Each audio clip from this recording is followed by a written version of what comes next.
Aidons les enfants du monde. Aidons. Le Centre d'aide pour la survie de l'enfant CASE est une initiative de l'association Enfants Vêtus. Valoriser, éduquer, traiter pour rendre utile. Ces centres s'articulent autour de 7 pôles d'activité permettant aux enfants de vivre décemment dans un environnement sain où leurs droits fondamentaux sont respectés. Il est à rappeler que le but principal du CAGE est d'abréger la souffrance des enfants et de la famille. CAGE est une solution pour répondre aux besoins fondamentaux des enfants et abréger leurs souffrances sur les questions de l'éducation, la santé et la lutte contre la délinquance juvénile. Dans ce centre, les enfants apprennent à lire, à écrire, à compter et à se divertir à travers des activités sportives. Si vous ne connaissez pas le Centre pour la survie de l'enfant CASE, nous vous proposons ce reportage. Moi, c'est Mahaman Amadou Sidibé. Je suis le président de l'association Enfants Vêtus. Enfants Vêtus veut dire valoriser, éduquer, traiter pour rendre utile. Nous avons créé cette association tout juste après la crise multidimensionnelle qu'a connue le Mali.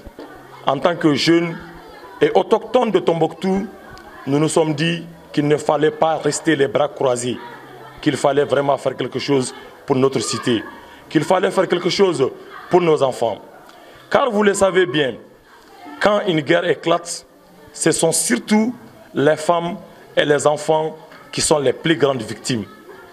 Et quand nous avons eu l'idée de créer l'association Enfants Vêtus, nous avons d'abord commencé par des activités de sensibilisation. Là, on passait d'école en école et de quartier en quartier pour sensibiliser les enfants, d'abord à s'accepter, à s'aider, à s'entraider. Bref, nous prêchons la cohésion sociale entre toutes les communautés et nous encourageons beaucoup la scolarisation des enfants et précisément la scolarisation de la jeune fille. Nous sensibilisons également aussi sur les règles, les restes explosifs de guerre, sur le mariage précoce, sur la non-scolarisation, etc., etc. Donc, pour être plus proche de notre cible, l'association a décidé de créer un centre. Un centre dénommé CASE, Centre d'aide pour la survie de l'enfant CASE. On s'était fixé 7 objectifs, c'est-à-dire nous avions 7 pôles d'activité. Notre premier pôle d'activité, c'était quoi? C'était vraiment d'accueillir les enfants, les écouter et les orienter. Après, notre deuxième pôle, ça c'était le volet éducation. Le volet éducation consiste à inscrire les enfants dans les écoles les plus proches, à organiser des cours de rattrapage, à organiser des cours de remédiation pour les enfants et à alphabétiser aussi. Et notre troisième volet, là, il s'agit du volet santé. Ça consiste à faire quoi? Ça consiste à accompagner les enfants dans les centres de santé. Il s'agit là des enfants malades ou à les orienter dans des structures plus appropriées. Après, nous avons notre quatrième volet. Il s'agit là du volet médiation, qui consiste à intervenir au cas où, parce que souvent il arrive que des enfants ont des problèmes avec leurs parents, ou bien des talibés ont des problèmes avec les maîtres coraniques. Donc on essaye vraiment de gérer. Donc on joue le rôle de médiateur. Ça c'est au niveau du volet médiation. Nous avons un autre volet qu'on a appelé volet réinsertion socio-professionnelle. Là il s'agit de faire quoi? Il s'agit de voir les enfants qui malheureusement ont dépassé l'âge d'être scolarisés, qui n'ont pas eu la chance d'aller à l'école. On les amène au niveau du centre. D'abord, on va les aider à lire, à apprendre à écrire et à lire. Après, ils sont confiés à des maîtres pour pouvoir réellement être utiles, apprendre un métier. Et c'est après que nous avons songé à un autre volet aussi, un volet vraiment très important. Il s'agit du volet aide à la famille. Parce que nous nous sommes dit, ces enfants-là qui sont ici, des familles vraiment très vulnérables, pour la plupart, je dirais vraiment des familles très vulnérables, il fallait vraiment aider les familles. Aider les familles comment? Nous n'avons pas de l'argent à leur donner, mais nous aidons ces familles à travers des formations. Comment créer une activité génératrice de revenus? Comment gérer cette activité? Et comment chercher un financement? Quand nous avons créé les centres, au niveau du volet éducation, c'était d'organiser des cours de rattrapage, c'était d'organiser des cours de remédiation. Mais les parents ont compris autrement parce que le besoin était réellement là. Donc les parents nous ont assigné, une nouvelle mission. Une nouvelle mission, il s'agit là d'inscrire les enfants au sein même du centre. Et qui dit inscription, dit étude. Donc il fallait vraiment aider ces enfants-là à lire et à écrire. Donc nous avons accepté cette nouvelle mission qui nous a été assignée par les parents. Et aujourd'hui, le centre a un effectif de 123 enfants.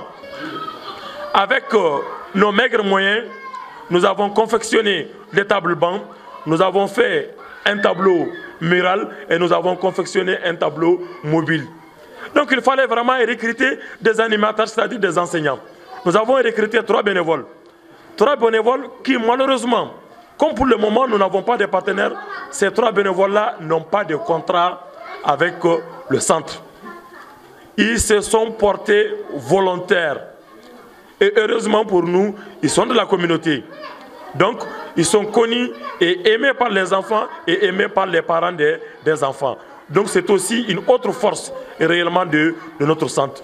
Donc, aujourd'hui, je peux dire que nous fonctionnons sur fonds propres. On se débrouille. Nous nous débrouillons avec nos maigres ressources. Tous les partenaires, à tous ceux qui aiment les enfants, de penser réellement aux cases. Il s'agit là du centre d'aide pour la survie de l'enfant. Nos portes sont ouvertes. Nous sommes disponibles.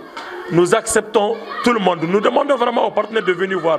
Donc les enfants sont là. Ils sont ici vraiment des familles très pauvres, des familles vraiment très vulnérables. Il y a des enfants de déplacés parmi eux. Il y a des enfants de réfugiés parmi eux. Et vous avez vu aujourd'hui, nous avons essayé de partager un plat avec eux. Et ça avec nos maigres ressources. Parce qu'ils ont réellement besoin de ça. Ces enfants, après cette crise, ils ont réellement besoin de sourire. Ils ont besoin de rire, comme les autres camarades qui sont ici vraiment de familles nantis. Nous avons des activités socio-culturelles. Nous avons des animations. Tout à l'heure, au dehors, quand vous sortez, vous allez voir, les garçons sont en train de jouer. Ils jouent au foot, ils font du sport. Donc nous avons vraiment un programme très alléchant et un programme bien tracé et qui est conforme réellement aux besoins des enfants. Je suis Tantika Tiatara. Je suis enseignante au niveau de cette case. Moi, je m'occupe du volet éducation. Je suis secondée par 2 personnes. Ce centre est très important pour ces enfants, d'autant plus que ces enfants n'ont pas eu la chance d'aller dans les écoles publiques, cause ils sont un peu éloignés, des écoles publiques et c'est des enfants, des personnes vraiment qui ne sont pas dans de bonnes conditions pour assurer l'éducation de leurs enfants. Nous sommes des bénévoles. On a dit que nous allons aider ces enfants dans leur éducation pour que ces enfants ne deviennent pas des enfants de la rue. Nous allons essayer de les éduquer, de les mettre dans ce centre et de s'en charger d'eux. Pour faire de ce travail un bon travail,